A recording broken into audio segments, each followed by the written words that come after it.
Hi hello friends, good morning all of you. MRR study studio ಚಾನಲ್ಗೆ ತಮಗೆಲ್ಲರಿಗೂ ಸ್ವಾಗತಿಸುತ್ತಾ, ನಾನು ಇವತ್ತಿನ ತರಗತಿಯಲ್ಲಿ ದೈಹಿಕ ಶಿಕ್ಷಣ ಶಿಕ್ಷಕರ ಒಂದು ನೇಮಕಾತಿಗೆ ಸಂಬಂಧಪಟ್ಟಂತಹ ಗ್ರೂಪ್ ಗೇಮ್ಸಲ್ಲಿ ಎರಡನೇ ಗೇಮ್ಸು ಕಬಡ್ಡಿ, ಈ ಒಂದು ಗೇಮ್ಸ್ ಬಗ್ಗೆ ಇವತ್ತಿನ ತರಗತಿಯನ್ನು ಮಾಡ್ತಾಯಿದ್ದೀನಿ. ಈ ಹಿಂದೆ ನಾನು ಖೋ ಖೋ ಬಗ್ಗೆ 2 ತರಗತಿಗಳನ್ನು ಮಾಡಿದ್ದೀನಿ. ಯಾರನ್ನು ತರಗತಿಗಳನ್ನು ನೋಡಿಲ್ವೋ ಆ ತರಗತಿಯನ್ನು ನೋಡಿಕೊಂಡು ಈ ಒಂದು ಕಬಡ್ಡಿ ಬಗ್ಗೆ ತಿಳ್ಕೊಳ್ಳಿ. ಯಾರೆಲ್ಲ ದೈಹಿಕ ಶಿಕ್ಷಣ ಶಿಕ್ಷಕರ ಒಂದು ನೇಮಕಾತಿಗೆ ಪೂರ್ವ ಸಿದ್ಧತೆಯನ್ನು ಮಾಡ್ಕೊಳ್ತಿದ್ರು ಅವರಿಗೆ ಈ ಒಂದು ವಿಡಿಯೋಗಳು ಹೆಲ್ಪ್ ಆಗುತ್ತೆ ಅಂತ ಹೇಳ್ತಾ ಇವತ್ತಿನ ತರಗತಿಯನ್ನು ಪ್ರಾರಂಭಿಸ್ತಾ ಇದ್ದೀನಿ. ಕಬಡ್ಡಿ ಆಟದ ತವರೂರು ಅಂತ ಯಾವ್ದು ಕರಿತೀವಿ ಅಂದರೆ ಮಹಾರಾಷ್ಟ್ರದ ಅಮರಾವತಿ ಹನುಮಾನ ವ್ಯಾಯಾಮ ಶಾರೀರಿಕ ಮಂಡಳಿಯವರು ಏನು ಮಾಡ್ತಾರೆ, ತವರೂರು ಅಂತ ಅಷ್ಟೇ ಕೇಳಿದರೆ ಮಹಾರಾಷ್ಟ್ರದ ಅಮರಾವತಿ. ಹನುಮಾನ ವ್ಯಾಯಾಮ ಶಾರೀರಿಕ ಶಿಕ್ಷಣ ಮಂಡಳಿಯವರು ಏನು ಮಾಡ್ತಾರೆ, 1918ರಲ್ಲಿ ಏನು ಮಾಡ್ತಾರೆ, ಕಬಡ್ಡಿ ಅಂತೇಳಿ ನಾಮಕರಣ ಮಾಡ್ತಾರೆ. ಖೋ ಖೋದು ಯಾವುದಿತ್ತು, ಮಹಾರಾಷ್ಟ್ರದ ಪುಣೆ, ಅದನ್ನು ಮಹಾರಾಷ್ಟ್ರ, ಇದನ್ನು ಮಹಾರಾಷ್ಟ್ರ ಇದೆ, ಆದರೆ ಅದು ಪುಣೆ, ಇದು ಅಮರಾವತಿ. ನೆನ್ಪಿಟ್ಕೋಬೇಕು, ಕನ್ಫ್ಯೂಸ್ ಮಾಡ್ಕೊಬಾರ್ದು ಎರಡು.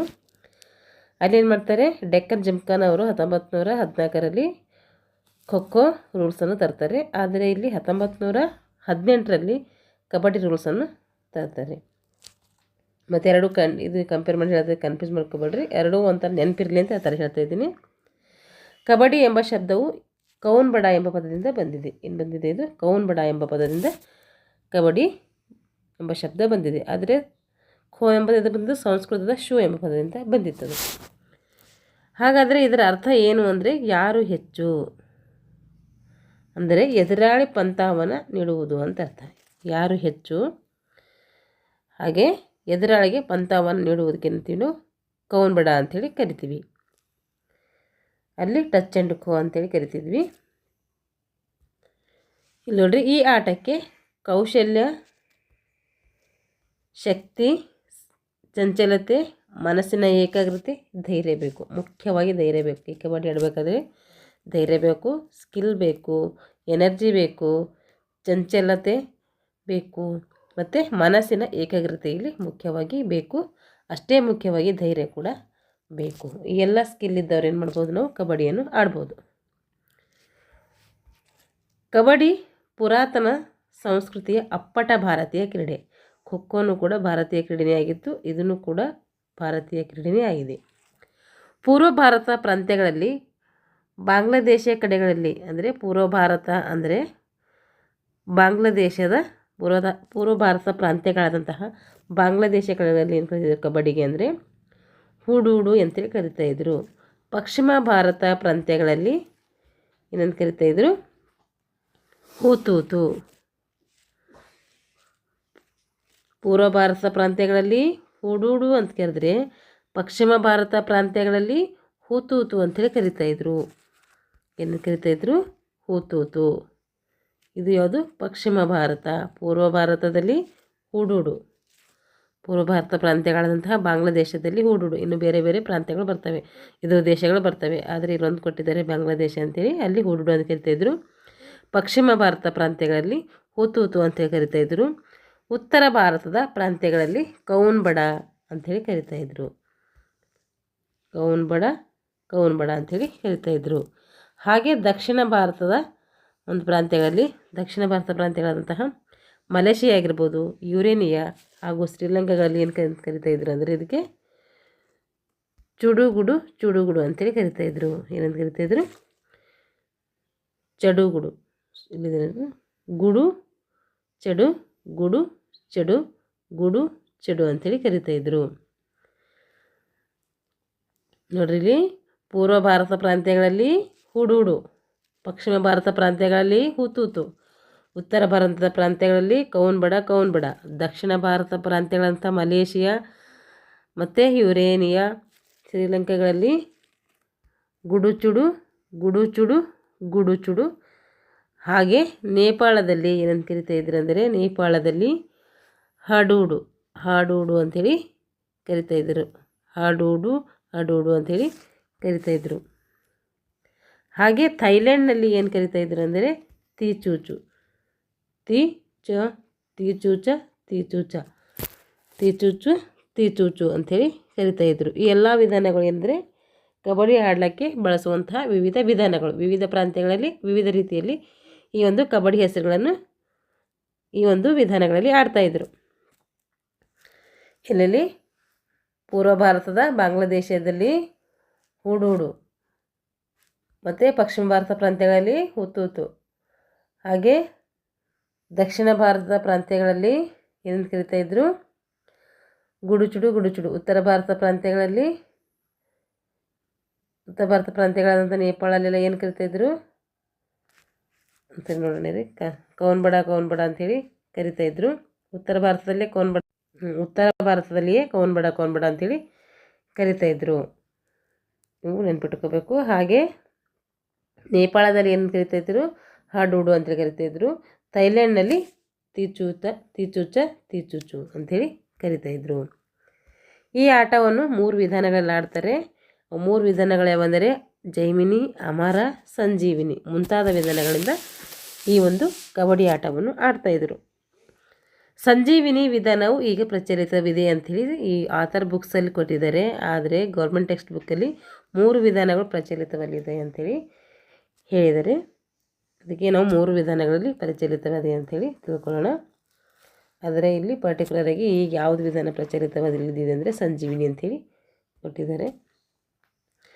ನಮ್ಮದು ಗೌರ್ಮೆಂಟ್ ಬುಕ್ಸ್ ಏನಿರುತ್ತೆ ಫೈನಲ್ ಇರುತ್ತೆ ಕೀ ಆನ್ಸರಲ್ಲಿ. ಅದಕ್ಕೆ ನಾವು ಗೌರ್ಮೆಂಟ್ ಬುಕ್ಸು ಒಂದ್ಸರಿ ಎಲ್ಲರೂ ನೀಟಾಗಿ ಓದ್ಕೊಳ್ಳಿ. ನಾನು ಅದ್ರ ಮೇಲೆ ಏನು ಮಾಡಿದ್ದೀನಿ ತರಗತಿಗಳನ್ನು ಮಾಡಿದ್ದೀನಿ, ಹೋಗಿ ನೋಡ್ಕೊಳ್ರಿ. ಇವಾಗಿನ್ನು 9th ಭಾಗ ಟು 10th ಮುಗಿಸಿದರೆ ಸಂಪೂರ್ಣವಾಗಿ ಪಠ್ಯಪುಸ್ತಕಗಳು ಮುಗಿದು ಹೋಗ್ತವೆ. ಇವಾಗ ಕಬಡ್ಡಿ ನಿಯಮಗಳು ಮೊದಲು ಎಷ್ಟರಲ್ಲಿ ಮುದ್ರಿಸಿದ್ರು ಅಂದರೆ 1923ರಲ್ಲಿ ಮುದ್ರಿಸ್ತಾರೆ. ಯಾರು ಮುದ್ರಿಸ್ತಾರೆ ಅಂದರೆ ಬರೋಡಾ ಹಿಂದ್ ವಿಜಯ್ ಜಿಮ್ಖಾನದವರು ಏನು ಮಾಡ್ತಾರೆ ಈ ಒಂದು ನಿಯಮಗಳನ್ನು ಮುದ್ರಣೆ ಮಾಡ್ತಾರೆ. 1936ರಲ್ಲಿ ಬರ್ಲಿನ್ನಲ್ಲಿ ನಡೆದಂಥ ಒಲಿಂಪಿಕ್ನಲ್ಲಿ ಅಮರಾವತಿಯ ಹನುಮಾನ್ ವ್ಯಾಯಾಮ ಪ್ರಸಾರಕ ಮಂಡಳಿಯವರು ಏನು ಮಾಡ್ತಾರೆ ಪಂದ್ಯಾಟ ಆಡಿ ಅಂತಾರಾಷ್ಟ್ರೀಯ ಮೆರುಗನ್ನು ಕೊಡ್ತಾರೆ. ಇದರಲ್ಲಿ ಬರ್ಲಿನ್ ಒಲಿಂಪಿಕ್ನಲ್ಲಿ ಖೋ ಕೂಡ ಬರ್ಲಿನ್ ಒಲಿಂಪಿಕ್ನಲ್ಲಿ ಏನು ಮಾಡ್ತು ಒಲಿಂಪಿಕ್ಕಿಗೆ ಸೇರ್ತದು ನೋಡ್ರಿ. ಅಲ್ಲೇನು ಮಾಡಿದ್ರು ಬರೋಡಾ ಜಿಮ್ಖಾನಾ ಸಂಸ್ಥೆಯವರು ಖೋಖೋಕ್ಕೆ ಇನ್ನೂ ಕೆಲವು ನಿಯಮಗಳನ್ನು ಸೇರಿಸಿದ್ರು ಖೋಖೋದಲ್ಲಿ. ಇಲ್ಲಿ ಏನು ಮಾಡಿದರು ಬರೋಡಾ ಜಿಮ್ಖಾನದವರು 1923ರಲ್ಲಿ ಏನು ಮಾಡಿದ್ರು ನಿಯಮಗಳನ್ನು ಮುದ್ರಣೆ ಮಾಡಿದ್ರು. ಆದರೆ 1918ರಲ್ಲಿ ಏನು ಮಾಡಿದ್ರು ಕಬಡ್ಡಿಗೆ ಕೌನ್ಬಡ ಅಂತೇಳಿ ಹೆಸರನ್ನು ಸೂಚಿಸಿದರು. ಇದು ಒಂದಕ್ಕೊಂದು ಲಿಂಕ್ ಮಾಡ್ಕೊಂಡು ಓದ್ಕೊಂಡು ನೆನಪಿರ್ತವೆ.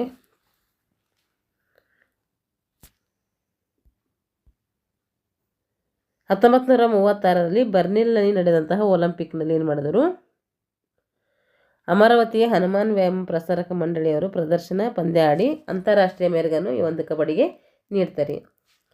1950ರಲ್ಲಿ ಏನಾಯಿತು ಅಖಿಲ ಭಾರತ ಕಬಡ್ಡಿ ಸಂಸ್ಥೆ ಸ್ಥಾಪನೆ ಆಯಿತು. ಯಾವುದದು AIKF all India kabaddi federation ಅಂತೇಳಿ ಕರಿತೀವಿ. ಎಷ್ಟರಲ್ಲಿ 1950ರಲ್ಲಿ. ಆದರೆ ಅಲ್ಲಿ 1957ರಲ್ಲಿ ಏನು ಬಂದಿತ್ತು KKFI ಬಂದಿತ್ತು. KKFI ಅಂದರೆ ಖೋಖೋ ಫೆಡರೇಷನ್ ಆಫ್ ಇಂಡಿಯಾ. ಇದಕ್ಕೆ ಕನ್ನಡದಲ್ಲಿ ಅಖಿಲ ಭಾರತ ಖೋಖೋ ಫೆಡರೇಷನ್ ಅಂತ ಕರಿತೀವಿ. ಇದಕ್ಕೆ ಅಖಿಲ ಭಾರತೀಯ ಕಬಡ್ಡಿ ಫೆಡರೇಷನ್ ಅಂಥೇಳಿ ಕರಿತೀವಿ. ಮೊದಲ ಬಾರಿಗೆ ಕಬಡ್ಡಿ ಚಾಂಪಿಯನ್ಶಿಪ್ ಆದದ್ದು 1950ರಲ್ಲಿ ಏನು ಮಾಡ್ತಾರೆ ಮೊದಲ ಬಾರಿಗೆ ಕಬಡ್ಡಿ ಚಾಂಪಿಯನ್ಶಿಪ್ ಆಯ್ತೈತಿ. ಎಷ್ಟರಲ್ಲಿ 1950ರಲ್ಲಿ. ಅಲ್ಲಿ ಏನಾಗಿತ್ತು 1960ರಲ್ಲಿ ಪ್ರಥಮ ಬಾರಿಗೆ ಖೋಖೋ ಚಾಂಪಿಯನ್ಶಿಪ್ ಆಗಿತ್ತು. ಅದು ಆಂಧ್ರ ಪ್ರದೇಶದ ವಿಜಯವಾಡದಲ್ಲಿ. ಈ ಸಂಸ್ಥೆಯ ಮೊದಲ ಅಧ್ಯಕ್ಷರು ಯಾರಂದರೆ ಶ್ರೀ LK ಗೋಡ್ಬೋಲೆ ಅವರು ಆಗಿದ್ದರು. LK ಗೋಡ್ಬೋಲೆ ಅವರು ಏನು ಮಾಡ್ತಾರೆ ಇದರ ಮೊದಲ ಅಧ್ಯಕ್ಷರಾಗಿರ್ತಾರೆ. 1953ರಲ್ಲಿ ಇದರ ಗೌರವ ಕಾರ್ಯದರ್ಶಿಗಳಾದಂತಹ ಶ್ರೀ ತುಂಬೆರವರಿಂದ ಏನು ಮಾಡ್ತಾರೆ ಹೊಸ ನಿಯಮಗಳನ್ನು ಜಾರಿಗೆ ತರ್ತಾರೆ. 1923ರಲ್ಲಿ ಮಾಡಿದಂತಹ ನಿಯಮಗಳನ್ನು ಬದಲಾವಣೆ ಮಾಡಿಕೊಂಡು ಹೊಸ ನಿಯಮಗಳು ಏನು ಮಾಡ್ತಾರೆ ಜಾರಿಗೆ ತರ್ತಾರೆ. ಯಾರಪ್ಪ ಅವರು ಅಂದರೆ ಶ್ರೀ ತುಂಬೆ ಅವರು. ಪ್ರಥಮ ಬಾರಿಗೆ ನಾಗ್ಪುರದಲ್ಲಿ ಏನು ಮಾಡಿತು ಪುರುಷರ ಕಬಡ್ಡಿ ಚಾಂಪಿಯನ್ಶಿಪ್ ನಡೆಯಿತು. ಪ್ರಥಮ ಬಾರಿಗೆ ಪುರುಷರ ಕಬಡ್ಡಿ ಚಾಂಪಿಯನ್ಶಿಪ್ ಯಾವಾಗ ನಡೀತು ಅಂದರೆ ಅದು ನಾಗ್ಪುರದಲ್ಲಿ 1950ರಲ್ಲಿ.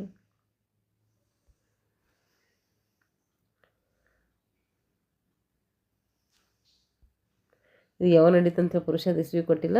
ಅದು ಸಂಸ್ಥೆ ಸ್ಥಾಪನೆಯಾಗಿರೋದು 1950ರಲ್ಲಿ. 53ರಲ್ಲಿ ಇದ್ರ ಗೌರವ ಕಾರ್ಯದರ್ಶಿಗಳಾದಂತಹ ತುಂಬೇರವರು ಏನು ಮಾಡ್ತಾರೆ, ಹೊಸ ನಿಯಮಗಳನ್ನು ಜಾರಿಗೆ ತರ್ತಾರೆ.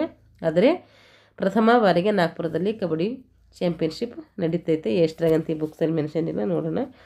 1955ರಲ್ಲಿ ಕಲ್ಕತ್ತಾದಲ್ಲಿ ಏನು ಮಾಡ್ತಾರೆ, ಪ್ರಥಮ ಬಾರಿಗೆ ಮಹಿಳೆಯರ ಚಾಂಪಿಯನ್ಶಿಪ್ ಕೂಡ ನಡೀತೈತೆ. ಯಾವುದು? ರಾಷ್ಟ್ರೀಯ ಚಾಂಪಿಯನ್ಶಿಪ್. ಪುರುಷರಿಗೂ ಕೂಡ ಚಾಂಪಿಯನ್ಶಿಪ್ ನಡೆದಿತ್ತು, ಹಾಗೆ ಮಹಿಳೆಯರಿಗೂ ಕೂಡ ನಡೀತು. ಈ ಚಾಂಪಿಯನ್ಶಿಪ್ನಲ್ಲಿ ಕರ್ನಾಟಕದ ನಾಯಕಿ ಯಾರಿದ್ರು ಅಂದರೆ ಇದು ಪುನ್ನಮ್ಮ ಅವರು ಇದ್ರು. ಇದಕ್ಕೆ ಕೇಳ್ಬೋದು, ಇಂಪಾರ್ಟೆಂಟ್. ಮೊದಲ ಬಾರಿಗೆ ಚಾಂಪಿಯನ್ಶಿಪ್ ನಡೀತಿತ್ತಲ್ಲ ಮಹಿಳೆಯರಿಗಾಗಿ, ಅದಕ್ಕೆ ನಾಯಕಿ ಯಾರಾಗಿದೆ ಅಂದರೆ ಪುನ್ನಮ್ಮ. ಇವರು ಕರ್ನಾಟಕದವರು, ಇಂಪಾರ್ಟೆಂಟ್ ಇದು. 1962 ಮೈಸೂರು ಸ್ಟೇಟ್ ಕಬಡ್ಡಿ ಅಸೋಸಿಯೇಷನ್ ಜಾರಿಗೆ ಬಂತು. 1962ರಲ್ಲಿ ಏನಾಗ್ತೈತೆ, ಮೈಸೂರು ಸ್ಟೇಟ್ ಕಬಡ್ಡಿ ಅಸೋಸಿಯೇಷನ್ ಜಾರಿಗೆ ಬರ್ತೈತೆ. ಅದು 1972ರ ನೂತನ ಅಮೇಚೂರ್ ಕಬಡ್ಡಿ ಫೆಡರೇಷನ್ ಇಂಡಿಯಾ ಆಗೇನು ಮಾಡ್ತೈತೆ, ಅಸ್ತಿತ್ವಕ್ಕೆ ಬರ್ತೈತೆ. 1962ರಲ್ಲಿ ಏನಾಯಿತು, ಮೈಸೂರು ಸ್ಟೇಟ್ ಕಬಡ್ಡಿ ಅಸೋಸಿಯೇಷನ್ ಇತ್ತು. ಮತ್ತು 1972ರಲ್ಲಿ ಏನು ಮಾಡ್ತಾರೆ, ನೂತನವಾಗಿ ಅಂದರೆ ಹೊಸದಾಗಿ amateur kabaddi federation of India, ಅಲ್ಲಿ ಅಮೇಚೂರ್ ಅಂತೇಳಿ ಅಷ್ಟೇ ಸೇರಿಸ್ತಾರೆ, ಮಿಕ್ಕಿರೋದೆಲ್ಲ ಸೇಮು. ಅಲ್ಲಿ ಮೈಸೂರು ತೆಗೆದು ಏನು ಮಾಡ್ತಾರೆ, ಅಮೇಚೂರ್ ಕಬಡ್ಡಿ ಫೆಡರೇಷನ್ ಅಂತೇಳಿ ನಾಮಕರಣ ಮಾಡ್ತಾರೆ. 1973ರಲ್ಲಿ ಅಸನ್ಸೋಲ್ನಲ್ಲಿ ಏನಾಗ್ತದೆ ಅಂದರೆ ಬಾಲಕ ಬಾಲಕಿಯರ ರಾಷ್ಟ್ರೀಯ ಕಬಡ್ಡಿ ಚಾಂಪಿಯನ್ಶಿಪ್ ಪ್ರಥಮ ಬಾರಿಗೆ ಪ್ರಾರಂಭವಾಯಿತು. 1973ರಲ್ಲಿ ಬಾಲಕ ಬಾಲಕಿಯರಿಗೆ ಏನು ಮಾಡ್ತಾರೆ, ರಾಷ್ಟ್ರೀಯ ಚಾಂಪಿಯನ್ಶಿಪ್ ಪ್ರಥಮ ಬಾರಿಗೆ ಮಂಡನೆ ಮಾಡ್ತಾರೆ. ಅದು ಎಷ್ಟರಲ್ಲಿ ಅಂದರೆ 1973ರಲ್ಲಿ. 1978ರಲ್ಲಿ ಮೇನಲ್ಲಿ ಏನು ಮಾಡ್ತಾರೆ, ಏಷ್ಯನ್ ಅಮೇಚೂರ್ ಕಬಡ್ಡಿ ಫೆಡರೇಷನ್ ಏನು ಮಾಡ್ತೈತೆ, ಅಸ್ತಿತ್ವಕ್ಕೆ ಬರ್ತೈತೆ. ಏನು ಮಾಡ್ತೈತೆ, 1978ರಲ್ಲಿ ಏಷ್ಯನ್ ಅಮೇಚೂರ್ ಕಬಡ್ಡಿ ಫೆಡರೇಷನ್ ಅಸ್ತಿತ್ವಕ್ಕೆ ಬರ್ತೈತೆ. 1980ರಲ್ಲಿ ಕಲ್ಕತ್ತಾದಲ್ಲಿ ಪ್ರಥಮ ಬಾರಿಗೆ ಏಷ್ಯನ್ ಕಬಡ್ಡಿ ಚಾಂಪಿಯನ್ಶಿಪ್ ನಡೆಯಿತು. ಎಷ್ಟಾಗಿ ನಡೀತು ಅಂದರೆ 1980ರಲ್ಲಿ ಮೊದಲ ಬಾರಿಗೆ ಏನು ಮಾಡ್ತೈತೆ, ಕಲ್ಕತ್ತಾದಲ್ಲಿ ಚಾಂಪಿಯನ್ಶಿಪ್ ನಡೀತವೆ. ಏಷ್ಯನ್ ಚಾಂಪಿಯನ್ಶಿಪ್ಗಳು ಜಾರಿಗೆ ಬಂದಿದ್ದು ಕೇಳಿದರೆ, ಅಸ್ತಿತ್ವಕ್ಕೆ ಬಂದಿದ್ದು ಕೇಳಿದರೆ 1978. ಅದು ಬಂದಂಥ 2 ವರ್ಷದಲ್ಲಿ ಏನು ಮಾಡ್ತಾರೆ, ಒಂದು ಚಾಂಪಿಯನ್ಶಿಪ್ ಕೂಡ ನಡೆಸ್ತಾರೆ.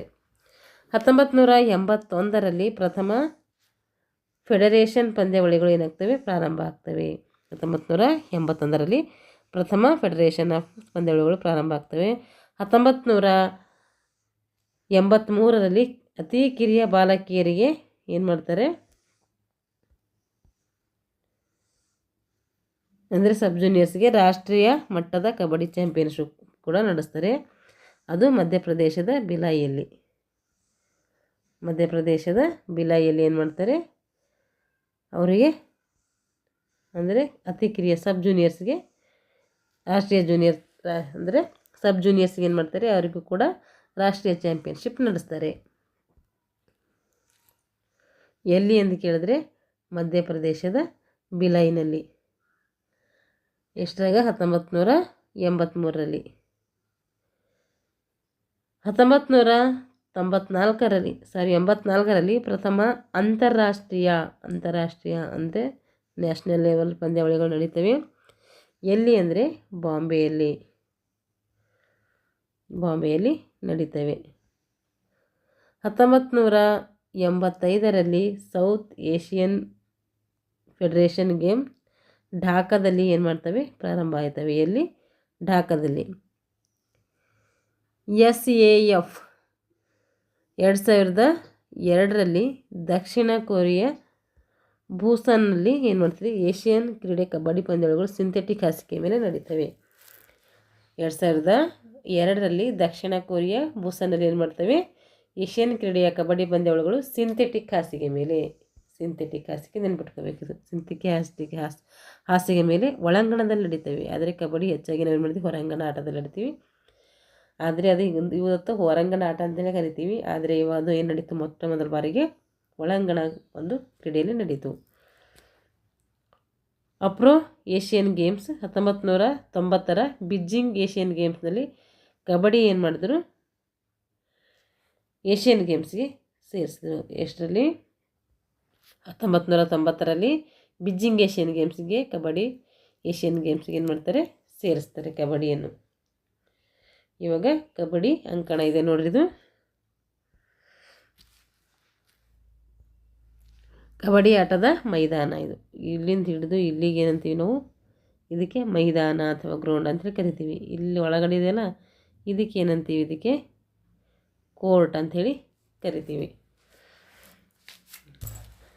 ನೋಡ್ರಿ.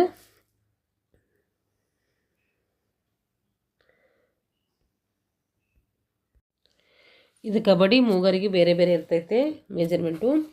ಪುರುಷರಿಗೆ ಹಾಗೂ ಮತ್ತು ಜೂನಿಯರ್ ಬಾಲಕರಿಗೆ ಏನಿರ್ತೈತೆ, 13 ಮೀಟರ್ ಉದ್ದ ಇರ್ತೈತೆ, 10 ಮೀಟರ್ ಏನಿರ್ತೈತೆ ಅಗಲ ಇರ್ತೈತಿ. ಹಾಗೆ ಮಹಿಳೆಯರಿಗೆ ಮತ್ತು ಹೈಸ್ಕೂಲ್ ಮಕ್ಕಳಿಗೆ ಏನಿರ್ತೈತೆ ಅಂದರೆ ಬಾಲಕ ಬಾಲಕಿಯರಿಗೆ ಅವರಿಗೆ 12 ಮೀಟರ್ ಉದ್ದ ಇರ್ತೈತೆ, 8 ಮೀಟರ್ ಅಗಲ ಇರ್ತೈತಿ. ಹಾಗೆ ಸಬ್ ಜೂನಿಯರ್ಸ್ ಅಂದರೆ ಪ್ರಾಥಮಿಕ ಮಕ್ಕಳಿಗೆ ಅವ್ರಿಗೆ ಏನಿರ್ತೈತೆ, 11 ಮೀಟರ್ ಉದ್ದ ಇರ್ತೈತೆ, 8 ಮೀಟರ್ ಅಗಲ ಇರ್ತೈತೆ. ಈ ರೀತಿ ಇರ್ತೈತೆ. ಇದು ಉದ್ದ, ಇದು ಅಗಲ. ಪುರುಷರಿಗೆ ಎಷ್ಟಿರ್ತೈತೆ, 13 × 10 ಇರ್ತೈತೆ. 13 × 10 ಅಂದರೆ 13 ಮೀಟರ್ ಉದ್ದ, 10 ಮೀಟರ್ ಅಗಲ ಅಂತ. ಮಹಿಳೆಯರಿಗೆ ಮತ್ತು ಪ್ರೌಢಶಾಲಾ ಬಾಲಕ ಬಾಲಕಿಯರಿಗೆ 12 × 8 8 ಮೀಟರ್ ಅಗಲ, 12 ಮೀಟರ್ ಉದ್ದ. ಹಾಗೆ ಸಬ್ ಜೂನಿಯರ್ಸ್ ಅಂದರೆ ಪ್ರೈಮರಿ ಮಕ್ಕಳಿಗೆ 11 × 8 ಮೀಟರ್. ಇದೆಲ್ಲ ಮೆಜರ್ಮೆಂಟು ಎಲ್ಲರಿಗೂ ಪರ್ಟಿಕ್ಯುಲರ್ ಆಗಿದೆ, ನೀವು ನೆನ್ಪಿಟ್ಕೊಳ್ಬೇಕು. ಇದಕ್ಕೇನಂತೀವಿ, ಸೆಂಟರ್ ಲೈನ್ ಅಂತ ಕರಿತೀವಿ. ಇದಕ್ಕೆ ಬಾಕ್ ಲೈನ್, ಇದಕ್ಕೆ ಬೋನಸ್ ಲೈನ್ ಅಂತ ಕರಿತೀವಿ, ಇದಕ್ಕೆ ಎಂಡ್ ಲೈನ್ ಅಂತೇಳಿ ಕರಿತೀವಿ. ಈ ಕಡೆ ಇದೆಯಲ್ಲ, ಇದಕ್ಕೆ ಏನಂತೀವಿ, ಲಾಬಿ ಅಂತೇಳಿ ಕರಿತೀವಿ. ಇಲ್ಲಿ ಸಿಟ್ಟಿಂಗ್ ಬಾಕ್ಸ್ ಇದ್ದಾವೆ, 6 ಸಿಟ್ಟಿಂಗ್ ಬಾಕ್ಸ್ ಇದ್ದಾವೆ. ಇಲ್ಲೆಲ್ಲ ಅಧಿಕಾರಿ ವರ್ಗಗಳು ಏನು ಮಾಡ್ತಿರ್ತಾರೆ, ಕೂತ್ಕೊಂಡಿರ್ತಾರೆ.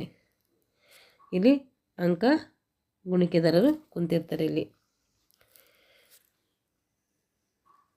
ಈಗ ನೆಕ್ಸ್ಟ್ ಮೆಜರ್ಮೆಂಟ್ ಇದೆ, ನೋಡೋಣ. ನೋಡ್ರಿ,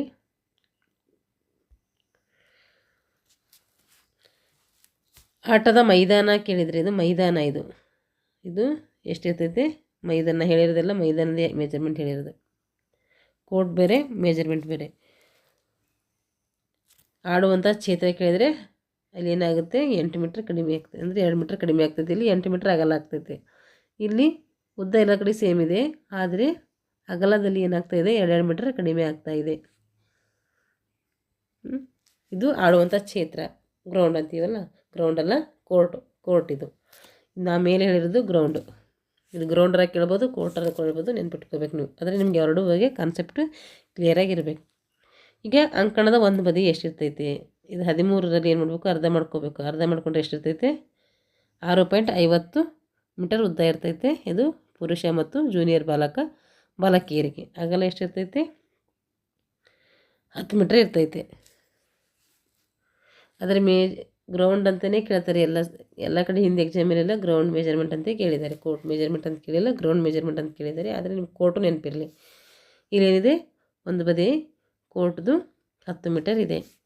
ಇಲ್ಲಿ 12ರಲ್ಲಿ ಅರ್ಧ ಮಾಡಬೇಕು.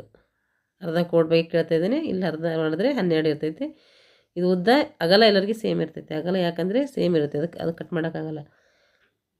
ಹಾಗೆ ಇದೇನು ಕೇಳಿದ್ದಾರೆ, ಸಬ್ ಜೂನಿಯರ್ಸ್ದು ಅರ್ಧ ಕೇಳಿದರೆ 11ರಲ್ಲಿ ಅರ್ಧ ಮಾಡಿದರೆ 5.50 ಮೀಟ್ರ್ ಏನಾಗಿರುತ್ತೆ, ಉದ್ದ ಆಗಿರುತ್ತೆ. ಅಗಲ ಸೇಮ್.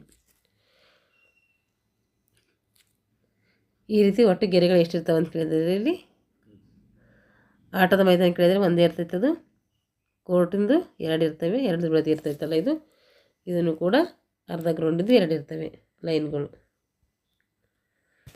ಇವೇನು ಲೈನ್ ಎಷ್ಟಿರ್ತವೆ ಅಂತ ಕೇಳಲ್ಲ, ಅದು ಸುಮ್ಮನೆ ಕೊಟ್ಟಿದ್ದಾರೆ, ನೋಡ್ಕೊಡ್ರಿ. ಇವಾಗ ಮಧ್ಯಗೆರೆಯಿಂದ ಅರ್ಹತಾ ಗೆರೆಗೆ centre line to back line ಎಷ್ಟಿರ್ತದೆ ಅಂತೇಳಿ ಕೇಳಿದ್ದಾರೆ. ಇಲ್ಲಿ ಎಷ್ಟಿರ್ತದೆ, ಪುರುಷರಿಗೆ 3.50 575 ಮೀಟರ್ ಇರ್ತೈತಿ. ಅಂದರೆ ಇಲ್ಲದು ಗ್ರೌಂಡ್ ಇದೆ ಅಂದರೆ ಇದು ಸೆಂಟರ್ ಲೈನು, ಇದು ಬಾಕ್ ಲೈನು,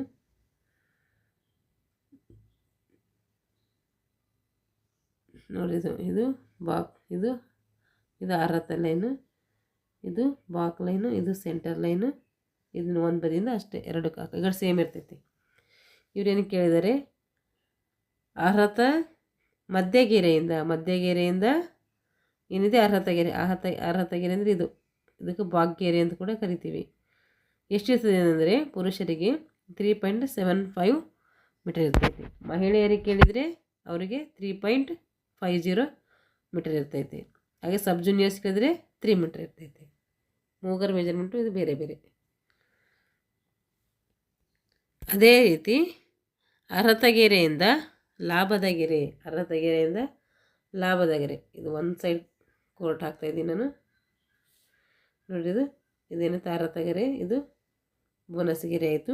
ಈಗೇನು ಕೇಳ್ತಿದ್ರೆ ಅರ್ಹತಗೆರೆಯಿಂದ ಲಾಭದ ಗೆರೆ, ಇದು ಬೋನಸ್ ಗೆರೆ ಅಂತ ಕೂಡ ಕರಿತೀವಿ. ಇದು ಎಷ್ಟು ಇರ್ತದಪ್ಪ ಅಂತಂದರೆ ಇಲ್ಲಿಂದ ಇಲ್ಲಿಗೆ 1 ಮೀಟ್ರ್ ಇರ್ತೈತೆ. 1 ಮೀಟ್ರ್ ಎಲ್ಲರಿಗೆ ಇದು ಸೇಮ್ ಇದೆ. 1 ಮೀಟ್ರ್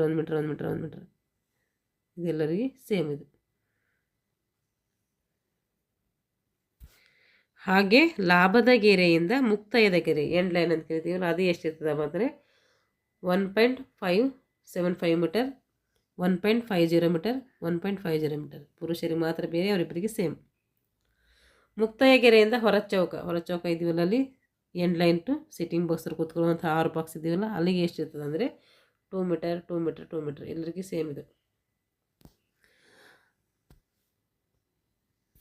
ಹಾಗೆ ಆಟದ ಮೈದಾನದಿಂದ ನಿರ್ಬಂಧಿತ ವಲಯ ಅಂದರೆ ಬೌಂಡ್ರಿ ಟು ರಿಸ್ಟ್ರಿಕ್ಟೆಡ್ ಜೋನ್ ಅಂತೇಳಿ ಕರಿತೀವಿ. ಅದು ಎಷ್ಟಿರ್ತದೆ ಅಂತಂದರೆ ಅದು 4 ಮೀಟರ್ ಇರ್ತೈತೆ. ಎಷ್ಟಿರ್ತೈತೆ ಅದು 4 ಮೀಟರ್ ಎಲ್ಲರಿಗೆ ಸೇಮ್ ಇರ್ತೈತೆ.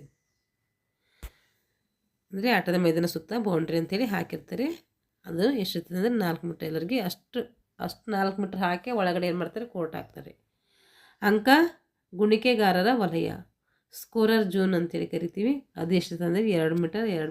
ಇದನ್ನು ಕೂಡ ಎಲ್ಲರಿಗೆ ಸೇಮ್ ಇದು. ಹಾಗೆ ಮಧ್ಯ ಗೆರೆಗಳ ಉದ್ದ ಎಷ್ಟಿರ್ತದೆ ಅಂದರೆ ಮಧ್ಯ ಗೆರೆಗಳು ಸೇಮ್ ಇರ್ತೈತೆ. ಇದು ಅಗಲ ಎಷ್ಟಿರ್ತೈತೆ ಅದನ್ನು ಅಷ್ಟೇ ಇರ್ತೈತೆ. 10 ಮೀಟರ್, 8 ಮೀಟರ್. ಈಗ ಅರ್ಹತಗೆರೆಯ ಉದ್ದ ಎಷ್ಟು ಕೇಳ್ತದೆ ಅಂತಂದರೆ ಅದನ್ನು 8 ಮೀಟರ್, 6 ಮೀಟರ್. ಅಗಲ ಎಷ್ಟಿರ್ತೈತೆ ಇದು ಅಷ್ಟೇ ಬರ್ತೈತೆ. ಲಾಭದ ಗೆರೆಗಳ ಉದ್ದ ಎಷ್ಟಿರ್ತದೆ ಅಂದರೆ 8 ಮೀಟರ್, 6 ಮೀಟರ್. ಇದೆಲ್ಲ ಸೇಮ್ ಮೆಜರ್ಮೆಂಟ್ ಗೊತ್ತಿದ್ರೆ ಇವೆಲ್ಲ ನಾವು ಆರಾಮಾಗಿ ಹಾಕ್ಬೋದು. ಲಾಬಿಗಳು ಎಷ್ಟಿರ್ತವೆ ಅಂದರೆ 13 × 1 ಒಂದೊಂದೇ ಲಾಬಿ ಇರ್ತವೆ. 1 ಮೀಟರ್ ಇರ್ತೈತೆ. ಅಗಲ ಎಷ್ಟಿರ್ತೈತೆ ಇದು 1 ಮೀಟರ್. ಲಾಬಿಯಲ್ಲಿ ಇರ್ತದೆ ಅಂದರೆ ಇದು ಲಾಬಿ. ಇದು ಎಷ್ಟಿರ್ತದಂತೆ 1 ಇರ್ತೈತೆ. 1 ಮೀಟರ್ ಇರ್ತೈತೆ. ಇಲ್ಲಿಂದ ಇಲ್ಲಿಗೆ 1 ಮೀಟರ್ ಇರ್ತೈತೆ. ಉದ್ದ ಕೇಳಿದರೆ 13 ಮೀಟರ್. ಇವರಿಗೆ ಉದ್ದ ಎಷ್ಟಿರ್ತೈತೆ 12 ಮೀಟರ್ ಉದ್ದ ಇರ್ತೈತೆ ಅವರಿಗೆ. 12 ಮೀಟರು ಇದು ಉದ್ದ ಎಲ್ಲರಿಗೆ ಸೇಮ್ ಅಲ್ಲ. ಅವ್ರ ಮೆಜರ್ಮೆಂಟ್ ಪ್ರಕಾರ ಅವ್ರಿಗೆ ಎಷ್ಟಿರಬೇಕು ಅಷ್ಟೆಲ್ಲ ಇರ್ತೈತೆ. ಇವರಿಗೆ ಪುರುಷರಿಗೆ 13 ಇದ್ದರೆ ಮಹಿಳೆಯರಿಗೆ 12 ಇರ್ತೈತಿ. ಸಬ್ ಜೂನಿಯರ್ಸ್ಗೆ ಏನಿರ್ತೈತಿ 11 ಇರ್ತೈತಿ. ಆದರೆ ಇಲ್ಲಿಂದ ಆಗಲ್ಲ, ಬೋನಸ್ ಗೆರೆ ಆಗಲ್ಲ. ಎಲ್ಲರಿಗೆ 1 ಮೀಟರ್ ಸೇಮ್. ಹಾಗೆ ಅಂತಿಮ ಗೆರೆಗಳ ಉದ್ದ ಅಂದರೆ ಎಂಡ್ ಲೈನ್ ಲೆಂತ್ ಎಷ್ಟಿರ್ತದೆ ಅಂದರೆ ಅದು 10 ಮೀಟರ್ ಇರ್ತೈತೆ. ಇವರಿಗೆ 8 ಮೀಟರ್. ಕುಳಿತುಕೊಳ್ಳುವ ಬಾಕ್ಸ್, ಸಿಟ್ಟಿಂಗ್ ಬಾಕ್ಸ್ ಎಷ್ಟಿರ್ತದೆ ಅಂದರೆ ಇಲ್ಲಿ 8 ಮೀಟರ್ ಉದ್ದ ಇರ್ತೈತೆ, 1 ಮೀಟರ್ ಅಗಲ ಇರ್ತೈತೆ. ಇಲ್ಲಿ 6 ಸಿಟ್ಟಿಂಗ್ ಬಾಕ್ಸ್ ಇರ್ತವೆ. ಇವರಿಗೆ 6 ಮೀಟರ್ ಉದ್ದ ಇರ್ತೈತೆ, 1 ಮೀಟರ್ ಅಗಲ ಇರ್ತೈತೆ. ಸಿಟ್ಟಿಂಗ್ ಬಾಕ್ಸ್ ಇವರಿಗೂ ಕೂಡ ಎಷ್ಟಿರ್ತೈತೆ 6 ಇರ್ತೈತೆ. ಎಲ್ಲರಿಗೆ 6 ಸಿಟ್ಟಿಂಗ್ ಬಾಕ್ಸ್ ಇಟ್ಟಿರ್ತದೆ. ನಿರ್ಬಂಧಿತ ವಲಯ ಇದು ಎಷ್ಟಿರ್ತೈತೆ ಅಂದರೆ 1.338 ಮೀಟರ್ = 6 ಮೀಟರ್ ಇರ್ತೈತೆ. 6 ಇರ್ತೈತೆ ನಿರ್ಬಂಧಿತ ವಲಯ ಇದು. ಇಲ್ಲಿ 6 × 1 = 6 ಮೀಟರ್. 6 × 1 = 6 ಮೀಟರ್. ಇದೆಲ್ಲ ಒಂದ್ಸರಿ ಮೆಜರ್ಮೆಂಟ್ ನೋಡ್ಕೊಂಡು ಒಂದ್ಸರಿ ಗ್ರೌಂಡ್ ನೋಡ್ಕೊಂಡ್ರೆ ನಿಮ್ಗೆ ಅರ್ಥ ಆಗ್ತೈತೆ. ಮೆಜರ್ಮೆಂಟ್ ನೋಡಿಕೊಂಡೆ ಗ್ರೌಂಡ್ ನೋಡ್ಕೊಂಡು ಮೆಜರ್ಮೆಂಟ್ ನೋಡ್ಕೊಂಡು ಅರ್ಥ ಆಗಲ್ಲ. ಮೆಜರ್ಮೆಂಟ್ ನೋಡ್ಕೊತಾ ಗ್ರೌಂಡ್ ನೋಡ್ಕೊಳ್ರಿ. ಅವಾಗ ನಿಮ್ಗೆ ಈಸಿಯಾಗಿ ಅರ್ಥ ಆಗ್ತೈತೆ. ಅಂದರೆ ಇದು ನಿರ್ಬಂಧಿತ ವಲಯ ಅಂದರೆ ಯಾವುದಂದರೆ ಅದು ಗ್ರೌಂಡ್ ಸುತ್ತಲೂ ಮೈದಾನ ಹಾಕಿರ್ತಾರಲ್ಲ ಅದಕ್ಕೆ ಹಂಗೆ ಏನಂತ ಕರಿತೀವಿ, ನಿರ್ಬಂಧಿತ ವಲಯ ಅಂತೇಳಿ ಕರಿತೀವಿ. ಇಲ್ಲಿ ನೋಡ್ರಿ, ಗುಣಿಕೆಗಾರರ ವಲಯ ಸ್ಕೋರರ್ ಜೂನ್ 2 ಮೀಟರ್ ಉದ್ದ ಇರ್ತೈತಿ, 1 ಮೀಟರ್ ಅಗಲ ಇರ್ತೈತಿ. ಇದನ್ನು ಮೂರು ಜನಕ್ಕೂ ಸೇಮ್. ಇದು ಸ್ಕೋರರ್ ವಲಯ ಸೇಮ್ ಇರ್ತೈತಿ. ಸಹ ಗುಣಿಕೆಗಾರರ ವಲಯ ಅವ್ರದ್ದು ಎಷ್ಟಿರ್ತೈತಿ? 8 ಮೀಟರ್ ಉದ್ದ ಇರ್ತೈತಿ, 2 ಮೀಟರ್ ಅಗಲ ಇರ್ತೈತಿ. ಇವರಿಗೆ 6 ಮೀಟರ್ ಉದ್ದ, ಯಾರು ಮಹಿಳೆಯರಿಗೆ 2 ಮೀಟರ್ ಅಗಲ. ಇಲ್ಲಿ ಪುರುಷರಿಗೆ ಮಹಿಳೆಯರಿಗೆ ಮತ್ತು ಸಬ್ ಜೂನಿಯರ್ಸಿಗೆ ಇಬ್ಬರಿಗೂ ಸೇಮ್ ಇರ್ತೈತಿ, ಪುರುಷರಿಗೆ ಮಾತ್ರ ಬೇರೆ ಇದೆ. ಗುಣಿಕೆ ನಿರ್ಣಾಯಕಗಾರರ ವಲಯ ಅಥವಾ ಅಂಪೈರ್ ವಲಯ ಅಂತೇಳಿ ಕರಿತೀವಿ. ಇವ್ರದ್ದು ಎಷ್ಟಿರ್ತೈತಪ್ಪ ಅಂತಂದರೆ 13 × 4 ಮೀಟರ್ ಇರ್ತೈತೆ. ಅಂದರೆ 13 ಮೀಟರ್ ಉದ್ದ ಇರ್ತೈತೆ, 4 ಮೀಟರ್ ಅಗಲ ಇರ್ತೈತೆ. ಇಲ್ಲಿ 12 ಮೀಟರ್ ಉದ್ದ, 4 ಮೀಟರ್ ಅಗಲ. ಇಲ್ಲಿ 11 ಮೀಟರ್ ಉದ್ದ, 4 ಮೀಟರ್ ಅಗಲ. ಅಂದರೆ ಉದ್ದ ಸೇಮ್ ಇರ್ತೈತೆ, ಅದು ಅಗಲ ಮಾತ್ರ ಏನಾಗಿರ್ತೈತಿ? ಅಗಲ ಸೇಮ್ ಇರ್ತೈತಿ. ಆದರೆ ಗ್ರೌಂಡ್ ಉದ್ದ ಸೇಮ್ ಅಂದರೆ ಅವ್ರವ್ರಿಗೆ ಯಾವುದೇ ಇರಬೇಕು ಅದು ಸೇಮ್ ಇರ್ತೈತೆ, ಅಲ್ಲಿ ಬದಲಾವಣೆ ಆಗಲ್ಲ. ಉದ್ದ 13 ಇದೆ, ಅವ್ರಿಗೆ 13 ಇರ್ತೈತೆ. ಇವ್ರಿಗೆ 12 ಇದೆ, 12 ಇರ್ತೈತೆ. 11 ಇದೆ, 11 ಇರ್ತೈತೆ ಇವರಿಗೆ ಸಬ್ ಜೂನಿಯರ್ಸ್ಗೆ. ಆದರೆ ಅಗಲ ಮಾತ್ರ ಏನಾಗ್ತದೆ? ಎಲ್ಲರಿಗೆ ಸೇಮ್ ಬರ್ತೈತೆ. ಇದನ್ನು ಕೂಡ ಸೇಮ್ 4 4 4 4 ಇರ್ತೈತೆ ಎಲ್ಲರಿಗೆ. ಈಗ ಬದಲಿ ಆಟಗಾರರ ಮತ್ತು ತರಬೇತಿದಾರರ ವಲಯ. ಬದಲಿ ಆಟಗಾರರು ಮತ್ತು ತರಬೇತಿದಾರರು ಇರ್ತಾರಲ್ಲ, ಇವರಿಗೆ ಎಷ್ಟಿರ್ತದೆ? 6 ಜನ ಇರ್ತಾರೆ. 6 ಮೀಟರ್ ಉದ್ದ ಇರ್ತೈತೆ, 1 ಮೀಟರ್ ಆಗಲ್ಲ. 6 ಮೀಟರ್ ಉದ್ದ, 1 ಮೀಟರ್ ಆಗಲ್ಲ. ಇದನ್ನು ಸೇಮ್, 3 ಜನಕ್ಕೂ ಸೇಮ್. ಇದು ಎಷ್ಟು ಬಾಕ್ಸ್ ಇರ್ತದೆ ಅಂದರೆ 6 ಬಾಕ್ಸ್ ಇರ್ತವೆ ಇವರಿಗೂ.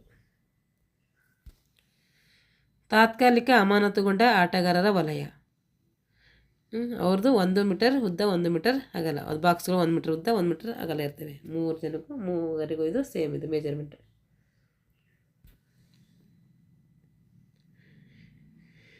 ಇವಾಗ ಸಮವಸ್ತ್ರ ಎಲ್ಲ ಇದೆ. ಇದು ಇನ್ನೂ ಜಾಸ್ತಿ ಇದೆ. ಇದು ಇನ್ನೊಂದು ತರಗತಿ ಮಾಡ್ತೀನಿ, ಯಾಕೆಂದರೆ ಒಂದೇ ತರಗತಿಯಲ್ಲಿ ಹೇಳಿದ್ರೆ ವಿಡಿಯೋ ಏನಾಗ್ತೈತೆ ತುಂಬ ಲೆಂತಿ ಆಗ್ತೈತೆ. ಅದಕ್ಕೆ ಇದು ಪರ್ಟಿಕ್ಯುಲರಾಗಿ ಇನ್ನೊಂದು ವಿಡಿಯೋ ಮಾಡಿ, ಇದ್ರ ಮೇಲೆ 2 ವಿಡಿಯೋಗಳು ಆಗ್ತವೆ.